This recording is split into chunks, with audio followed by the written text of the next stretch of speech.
गुरुदेव प्रणाम।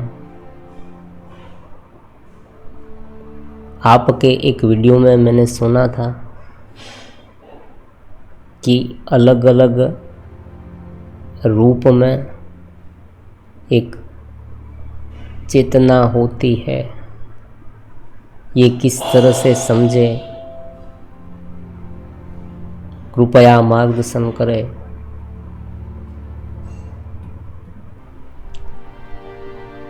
अध्यात्म में, धर्म में बहुत अलग अलग प्रकार की मान्यताएं होती है। उस मान्यता के आधार पर ग्रंथ भी रचे जाते हैं, भगवान की मूर्ति भी होती है, भगवान के अलग अलग आकारों की कल्पना भी होती है, भगवान का अलग अलग स्वरूप भी होता है। और आप सब जानते हैं कि हमारे सनातन में तो बहुत सारे देवी देवताएं हैं।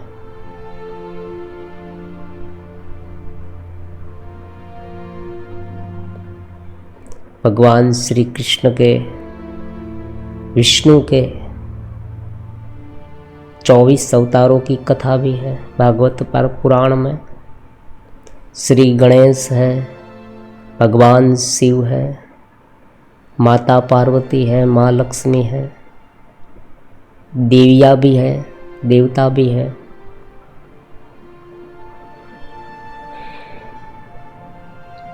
सभी लोग अपने अपने हिसाब से जिन पर उनकी श्रद्धा बैठती है उनकी भक्ति करते हैं।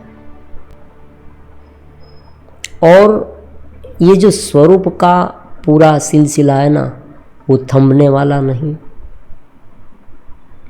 धीरे धीरे भगवान के नए नए स्वरूप भी हमारे सामने रखे जाते हैं।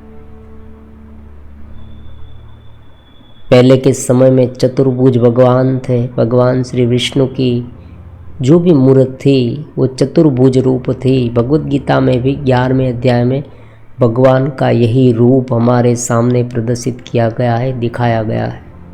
भगवान चतुर्भुज रूप सौम्य स्वरूप थे। फिर धीरे धीरे भगवान को अलग अलग रंग में, अलग अलग रूप में दिखाया गया। भगवान श्री कृष्ण के तो बहुत सारे अलग अलग रूप हैं। राधा जी के साथ भी भगवान है। भगवान त्रिभंगी छटा में खड़े हैं, ऐसी मूर्ति भी है। और जो श्रीनाथ जी भगवान की तो मूर्ति ही कुछ अलग है। तो ये जो सिलसिला है वो चलने ही वाला है। अलग अलग देवी देवताएं, अलग अलग रूप, एक ही भगवान के बहुत सारे रूप। जिसे जो समझ में आता है, जिसे जो अनुभव में आता है, एक ही चेतना के अलग अलग रूप।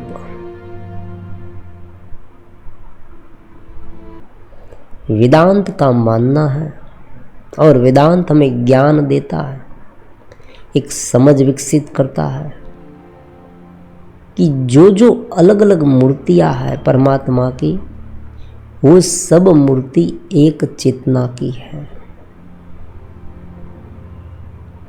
जब व्यक्ति भगवान को जानने की कोशिश करता है तब उनके मन में अलग अलग प्रकार की कल्पनाएं आती है। उस कल्पना के आधार पर वो परमात्मा को मानने लगता है। फिर धीरे धीरे यही कल्पना उसे वास्तविक रूप में परमात्मा दिखाते हैं। क्योंकि हम सब जानते हैं कि भगवान भी भक्त की इच्छा को मान्य रखते हैं। जो कल्पना, जो हमने देखा,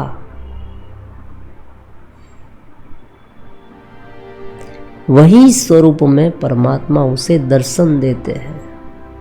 दर्शन देते हैं उनका मतलब ये हुआ कि जो चेतना है उनका प्रकटीकरण वही स्वरूप में होता है। और ये नई बात नहीं है, ये कोई इम्पॉसिबल बात भी नहीं है क्योंकि हम जानते हैं कि हमारे आसपास जो भी चीज़ वस्तुएं हैं वो एक चेतना की ही है, फिर भी अलग अलग दिखाई देती है। तो ये हो सकता है, इसमें क्या नया है? तो भले रूप अलग अलग हो, उनके मंत्र अलग अलग हो, उनकी कथाएं अलग अलग हो, फिर भी वो एक ही चेतना का स्वरूप है, एक ही चेतना का अंश है। व्यक्ति को ठहराव चाहिए। आप समझे, साधक को एक ठहराव चाहिए। इसमें आपस में लड़ने की, झगड़ने की कोई जरूरत नहीं है। अगर कोई व्यक्ति अपना इच्छित रूप मानता है, उसे ही परमात्मा मानता है, उनको श्रद्धा से उनका भजन करता है, कीर्तन करता है, उनका पूजन करता है, उनको नमन करता है, तो इसमें कोई अलग बात नहीं है, अचंभित होने वाली बात भी नहीं है। और ये भी नहीं मानना है कि तुम इस परमात्मा को मानते हो तो तुम्हें अनुभूति नहीं होगी, ये बात भी गलत है। यही बात समझाने के लिए हमारे सनातन में अनेक देवी देवताएं सामने रखे गए। जिसे जो पसंद हो, जो उग्र मन वाला है, जो तमोगुणी है, तमस में ज्यादा विश्वास रखता है, वो अपने हिसाब से देवी देवता की मूर्ति ढूंढ निकालेगा जो उसे पसंद है, जिसे सौम्य पसंद है, जिसे शक्ति पसंद है, जिसे धन पसंद है, जिसे वैभव पसंद है, जिसे मोक्ष पसंद है, जो भी जिसे ज्ञान पसंद है, जो जो साधक को जो पसंद है, जो वो चाहता है, स्वयं चाहता है कि ये होना चाहिए, तो वो इस तरह के परमात्मा की कल्पना करता है, उससे मानता है। इसमें कोई गलत बात नहीं है, नई बात भी नहीं है। तो साधक को कैसे बर्ताव करना चाहिए? मान लीजिए हम कोई एक परमात्मा में बहुत ही ट्रस्ट रखते हैं, श्रद्धा रखते हैं, हम उनके भक्त हैं, डिवोटी हैं, और हमारे पास कोई ऐसा व्यक्ति आ जाए जो दूसरे स्वरूप को मानता है, दूसरा मंत्र जो है उन्हें जपता है, तो हम कैसे समझें, क्या करें, उनके साथ कैसे रिएक्ट करें? वो हमें बताए कि भाई मैं तो ये जप करता हूँ, मुझे बहुत आनंद आता है, लेकिन तुम इस मंत्र को जपते हो ना, इसलिए तुम्हें आनंद नहीं आता। तो ये कैसी बात हो गई? तो इसमें कोई तकरार करने की, उलझने की, लड़ने की जरूरत नहीं है। जिसने भी वेदांत का पूरी तरह से अभ्यास किया है वो एकदम शांत है। मांडुक्य उपनिषद में यही बात बताई गई कि अलग अलग दैत्य में जो जो विवाद होते हैं वो विवाद ही अद्वैत को प्रतिपादित करते हैं, वो विवाद प्रतिपादित करते हैं। इसमें कोई टेंशन लेने की, चिंता करने की या उलझने की बात नहीं है कि मैं इस देवी देवता को मानता हूँ, इनकी पूजा करता हूँ, ये मंत्र जाप करता हूँ, तो मुझे परमात्मा के दर्शन नहीं होंगे, मेरी साधना सिद्ध नहीं होगी। बात ये है ही नहीं। अलग अलग मूर्ति, अलग अलग मंत्र साधक की कैटेगरी के अनुसार होते हैं, वो कौन से कैटेगरी का है, क्योंकि उनकी जो वर्तमान सोच है उनके अनुसार परमात्मा को दिखाकर धीरे धीरे उन्हें ऊपर उठाने की कोशिश की जाती है कि भाई चलो तुम्हारा ये मानना है, तुम्हारी ये सोच है, तो उनके आधार पर तुम ऊपर उठ सकते हो। बात केवल इतनी है कि हम जो मानते हैं, हम जिसे पूजते हैं, जिस मंत्र का जाप करते हैं, उन्हें ठीक तरह से करते रहना चाहिए और ऊपर उठते रहना चाहिए। आधी अधूरी साधना नहीं चलेगी। ये जो विवाद हो रहे हैं कभी कभी, ये क्यों होते हैं? क्योंकि साधना पूरी तरह से की नहीं है, अध्यात्म तक पूरी तरह से पहुंचे नहीं हैं, और इसीलिए ये सब लड़ाई होती है, झगड़े होते हैं, परस्पर मतांतर होता है। अगर कोई भी साधक ठीक तरह से अपने इच्छित स्वरूप को मानकर भी साधना करता रहे, ऊपर उठता रहे, तो धीरे धीरे वो स्वयं जान जाएगा कि भाई एक ही चेतना का ये विवर्त है। ये अलग अलग जो हमें दिख रहा है वो एक ही चेतना का है, एक ही परमात्मा का है।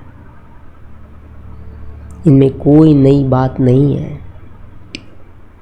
क्योंकि जब भी हम मन शांत करके, एकाग्र करके उस मंत्र में, उन स्वरूप में लीन हो जाते हैं, तो धीरे धीरे मन का नाश होता है।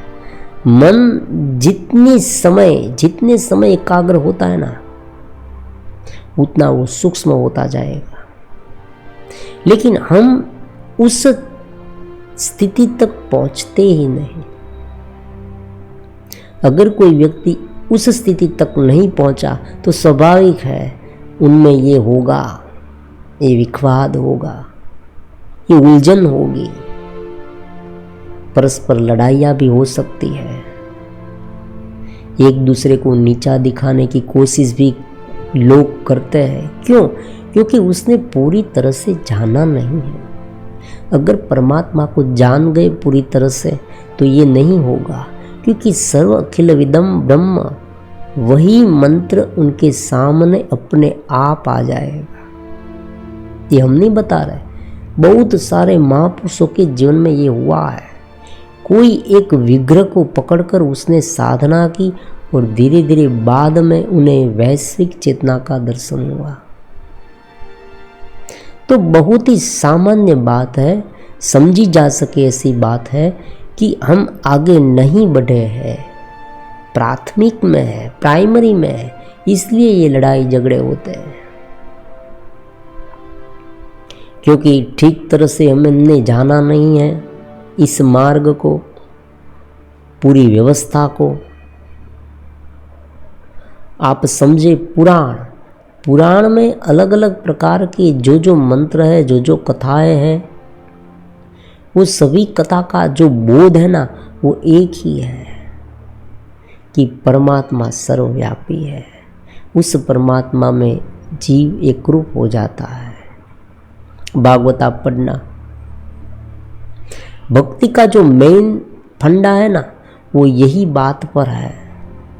यही बात समझाने की यहाँ कोशिश की गई है कि एक ऐसा समय आएगा, उस समय में मन इतना अशुद्ध होगा, विपरीत विचारों में एकरूप होगा, लोग इतने बड़े बड़े गहन ग्रंथ का चिंतन करेंगे ही नहीं, पढ़ेंगे ही नहीं, तो क्या करेंगे लोग? बहुत सामान्य बात, समझी जा सके ऐसी बात है कि सामान्य व्यक्ति ऐसे गहन और बड़े बड़े ग्रंथ को पढ़ नहीं सकता, उनका अर्थघटन नहीं कर सकता, उनकी बुद्धि में ये समझ आता ही नहीं। बहुत सामान्य बात है, क्योंकि उनका मन जगत की भवाटवी में है, उलझन में है, आसक्ति में है, इंद्रिय के विषय में है, मुझे ये मिल जाए, मुझे वो मिल जाए, राग द्वेष में है। तो इस समय में, ऐसी स्थिति में वो इतने बड़े ग्रंथ जो चित्त शुद्धि होने के बाद समझ में आ सकते हैं, वो कैसे समझ में आएंगे? अगर ग्रंथ समझ में ही नहीं आएंगे तो व्यक्ति क्या करेगा? अगर कोई बहुत कठिन बात है, कोई कठिन हम समझ नहीं सकते, तो हम क्या करते हैं? कल्पना करने लगते हैं और अपनी कल्पना के हिसाब से मान लेते हैं कि ये हो सकता है। यहाँ यही बात होती है। व्यक्ति की बुद्धि जो है, इसलिए ये कहा गया है वेदांत में कि आप मन और बुद्धि को एक और रख दो, उनसे भी ऊपर उठ जाओ। सबसे पहले बुद्धि से सब कुछ तिरोहित करो, फिर बुद्धि को भी छोड़ दो। क्यों? क्योंकि हमारी अवस्था कौन सी है वो हमें कैसे मालूम होगी। हम जिस स्थिति में हैं उस स्थिति में तर्क करेंगे। एक बच्चा है, अगर उसे आप भगवान के बारे में पूछेंगे तो वो तुरंत बताएगा कि भाई भगवान जो है वो हमें मारते भी है, भगवान हमें चॉकलेट देते हैं। अगर हम ठीक से पढ़ाई करेंगे तो भगवान हमें चॉकलेट देंगे। अगर हम कुछ ऐसा वैसा करेंगे, पढ़ाई नहीं करेंगे, शरारत करेंगे तो भगवान हमें मारेंगे। तो भगवान की समझ उनके मन में ये है। अगर वो कोई शास्त्र लिखे तो क्या होगा, वो यही समझाएगा कि परमात्मा चॉकलेट देते हैं, परमात्मा मारते हैं। उनसे भी ऊपर कोई युवा को पूछो तो अलग, बौद्ध को पूछो तो अलग, वृद्ध को पूछो तो अलग, सन्यासी को पूछो तो अलग, भक्त को पूछो तो अलग। परमात्मा की अलग अलग व्याख्याएं होती है। इसी आधार पर होती है कि जहाँ साधक है, जिस स्थिति में वो है, उनकी बुद्धि जहाँ काम करती है उनके मुताबिक वो परमात्मा की व्याख्या करेगा। इसलिए वेदांत कहता है कि यतो वाचो निर्वतन्ते अप्राप्य मनसा सह। अगर मन से और बुद्धि से उनकी कल्पना करेंगे तो हम खाली हाथ आएंगे। तो क्या करना है? शांत हो जाए, देखे बस। साक्षी भाव की जो पूरी थियरी है उनमें ऐसा क्यों है? देखे साक्षी भाव, आप साक्षी हैं तो धीरे धीरे ज्ञान प्रकट के आएगा। जैसे मक्खन में से घी आएगा उभर के, उसी तरह से धीरे धीरे धीरे धीरे धीरे ये उत्पन्न होगा। तो अलग अलग रूप होते हुए भी अगर कोई भी रूप को ठीक तरह से समझे, उसमें एकाग्र होकर धीरे धीरे निरुद्ध चित्त तक पहुँचे, तो आखिर में जो प्राप्त होने वाला है वो वेदांत ही है। क्योंकि अंत में चेतना है। ये क्रमिक मार्ग है। क्रमिक मार्ग का मतलब क्या हुआ? भागवत में उनका वर्णन है। क्रमिक मार्ग, पहले स्थूल रूप को समझना, मानना। क्योंकि हमारा मन जो है ना इतना विवल है, चंचल है, स्थिर होता ही नहीं। तो उसे कोई एक चीज में लगा दो, एक स्वरूप में लगा दो, एक मंत्र में लगा दो, वो मंत्र कोई भी हो, इस मंत्र में लगाकर धीरे धीरे वो शांत हो जाएगा। अब देखो यहाँ पर एक दूसरी समस्या आके खड़े हो जाती है। आप कोई भी मंत्र कहे तो आप ऐसा सोच सकते कि भाई मैं कोई भी मंत्र जपो, मान लीजिए इनका कोई अर्थ ही नहीं है। लेकिन यहाँ एक सुझाव भी है कि हमें ऐसा मंत्र जपना चाहिए कि उनका कोई अर्थ है, तो ज़्यादा फायदेमंद होगा। ये तो बहुत सहज बात है। मान लीजिए ओम, ओम का हम जाप करते हैं, ओम। अब ओम का अर्थ अगर समझे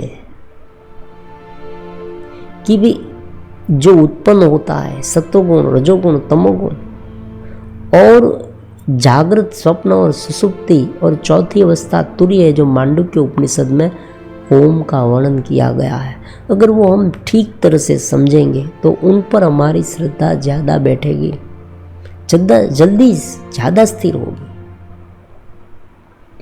वरना क्या होगा कि केवल हम एक शब्द ही मानेंगे तो हमारी श्रद्धा इन पर ठहर नहीं पाएगी। तो ये बात भी है कि समझकर मानेंगे तो ज़्यादा आगे बढ़ेंगे। इसलिए हमारे शास्त्र में सभी श्लोक का अर्थ भी बताया गया है, और उसका कोई ना कोई एक वैज्ञानिक कारण भी है। तो कोई भी एक मंत्र, दिव्य मंत्र है, उनका जाप कर सकते हैं। लेकिन इन सब में जो सबसे ऊपर की बात है वो है चेतना में रममाण करना, साक्षी भाव में रहना। धीरे धीरे धीरे धीरे साधक ऊपर उठता जाएगा। पहले वो स्वरूप का अनुभव करेगा, फिर वही स्वरूप को साक्षी रूप में देखेगा, उनमें एकाकार हो जाएगा। और धीरे धीरे जब वो एकाकार होगा तब उसे यही बात समझ में आएगी कि हाँ, ये सब रूप एक ही है। लेकिन अगर वो आगे नहीं बढ़ा, अगर उसने स्वरूप को ठीक तरह से नहीं समझा और साधना भी नहीं की और थोड़ा बहुत बाह्य कक्षा में रहा, तो ये रूप को पूरी तरह से समझ नहीं पाएगा। वेदांत उनमें प्रकट नहीं होगा, अद्वितीय उनमें प्रकट नहीं होगा और उस तरह से वो उलझन में पड़ जाएगा। जब कोई व्यक्ति आकर उसे बताएगा कि भाई तुम ये मंत्र जपते हो, तुम ये स्वरूप को मानते हो, तो तुम्हें उनका फल नहीं मिलेगा। देखो, मेरे गुरु ने ये मंत्र बताया है, मैं जैसे ही जाप करता हूँ ना, मुझे बहुत उनका आनंद मिलता है। अब हो सकता है उस व्यक्ति की एकाग्रता ज़्यादा हो, क्योंकि जो मंत्र हमें दिया गया है, जो हमने जाना है, जो स्वरूप को हम मानते हैं बचपन से, वो स्वरूप में अगर हमारी श्रद्धा पूरी तरह से ठहरी नहीं, तो ये हो सकता है कि ये मंत्र से हमें कोई फायदा ना हो। फायदा मतलब हम ऊपर ना उठे, हम उस स्थिति तक पहुंचे ही नहीं जो चेतना की है, जो परम शांति की है, जो दिव्यता की, जो आत्म साक्षात्कार की है, जो स्वयं को जानने की है।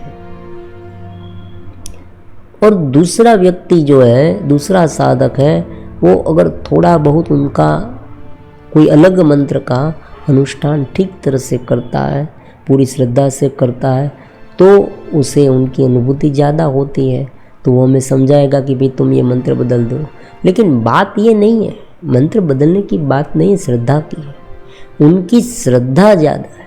अगर हम दूसरे मंत्र को जपेंगे, दूसरे स्वरूप को पकड़ेंगे, तो भी हमें कोई फायदा होने वाला नहीं।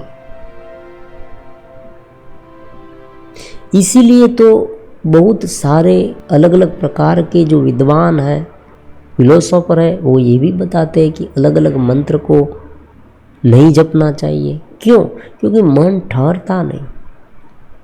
आपकी श्रद्धा, आपका पूरा जो अस्तित्व है ना, उनमें ढलता नहीं है।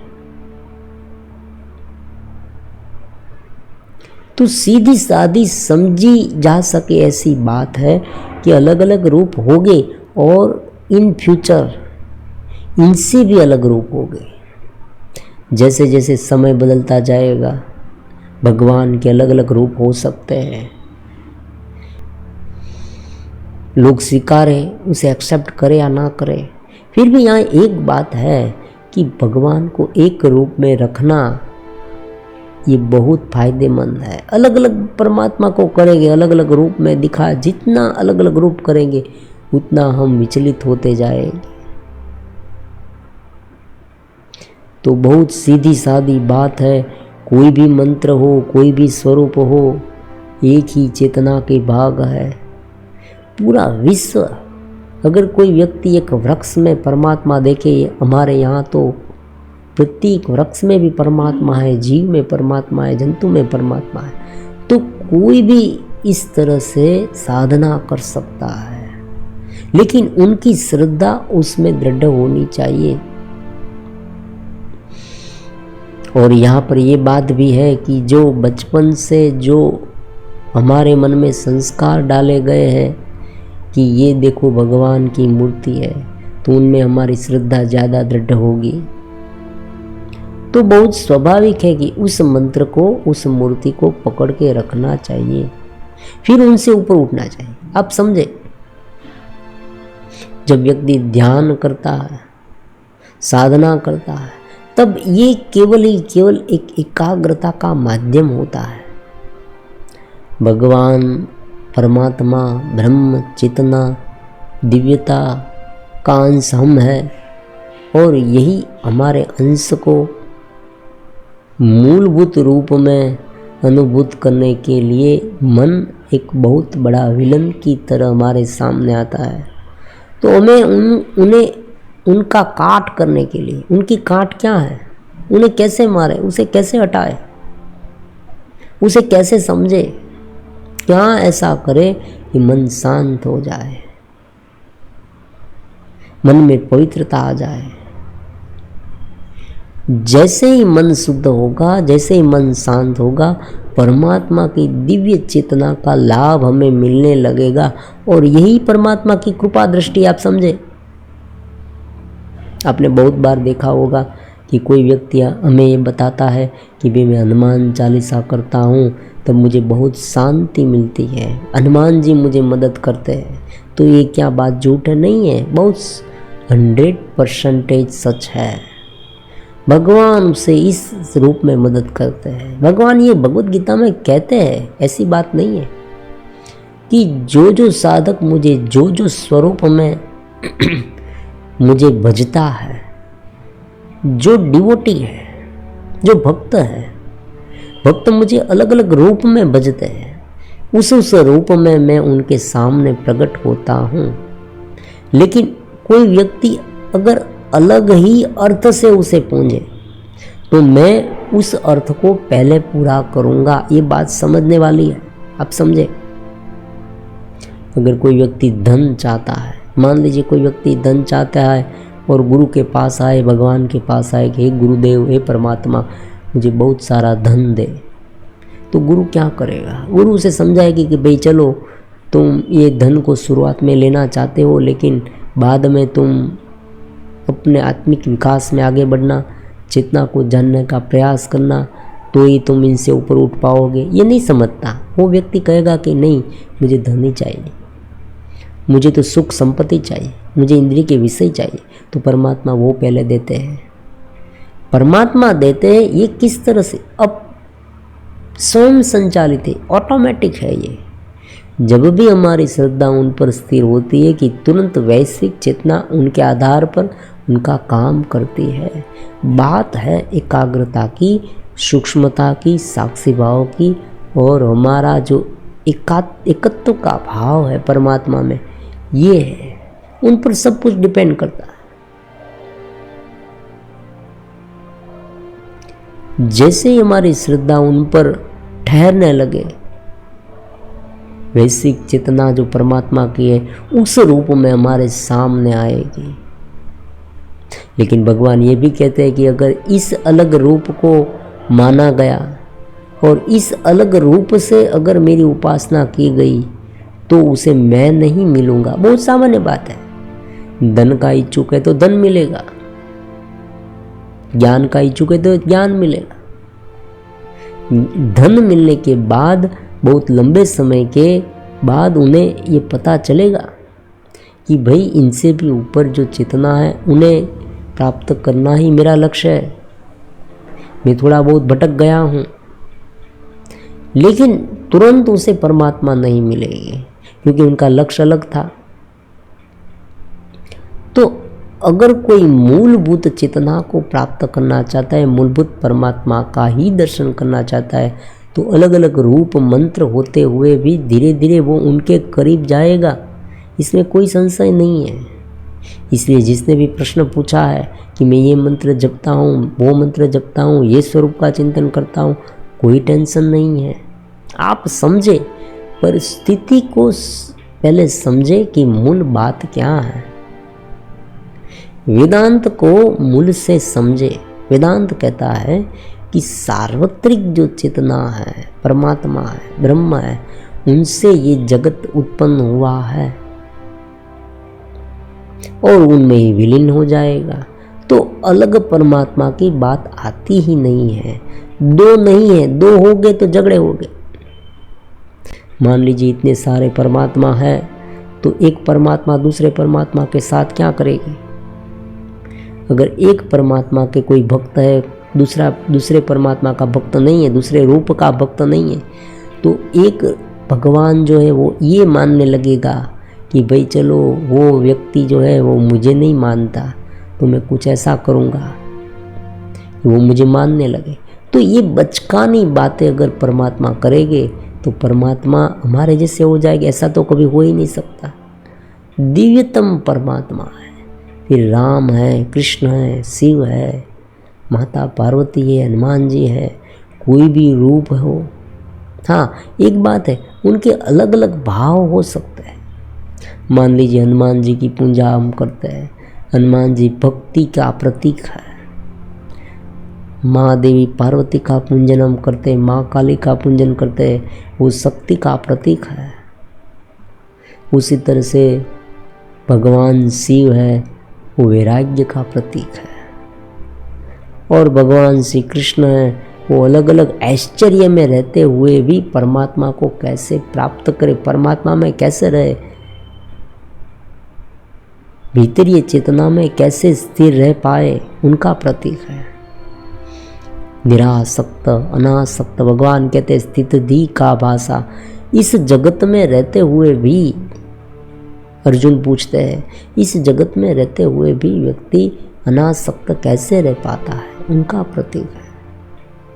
तो अलग अलग रूप जो परमात्मा के हैं, उनके कोई ना कोई अलग अलग संदेश है, एक मैसेज है, एक समझाते हैं, एक समझ स्थापित करते हैं। इस तरह से जगत है। लेकिन धीरे धीरे उस समझ से ऊपर जो वैश्विक चेतना का भाव है, यही वेदांत है। वेदांत की से आप सब कुछ समझ सकते हैं। अगर कोई व्यक्ति वेदांत को समझे और धीरे धीरे धीरे उसी वेदांत के आधार पर सब कुछ समझने का प्रयास करे, उसमें रहने का प्रयास करे, तो तुरंत ही सभी स्वरूप उसे एक जैसे लगेंगे। वो समझ पाएगा कि अलग अलग आकार में, अलग अलग रूप में एक ही चेतना प्रकट होती है। जैसे कोई चित्रकार एक अलग चित्र बनाता है, शिल्पकार अलग मूर्ति बनाता है, उसी तरह से कोई मिट्टी में से अलग अलग प्रकार के मटके बनते हैं, अलग अलग प्रकार के दिए बनते हैं, खिलौने बनते हैं। उसी तरह से, और जैसे एक ही स्वर्ण से अलग अलग प्रकार के गहने बनते हैं, उसी तरह से ये परमात्मा के स्वरूप में से ही ये जगत उत्पन्न होता है। ये उनका उपादान कारण है। निमित्त कारण भी वही है, उपादान कारण भी वही है। और आप ये भी कह सकते कि भी निमित्त कारण रूप प्रकृति है, तो प्रकृति भी परमात्मा की माया है। जब वो उत्पन्न होती है तब हमें प्रकृति दिखाई देती है, जब वो शांत हो जाती है तब वो परमात्मा का व्यक्त स्वरूप दिखाई देती है।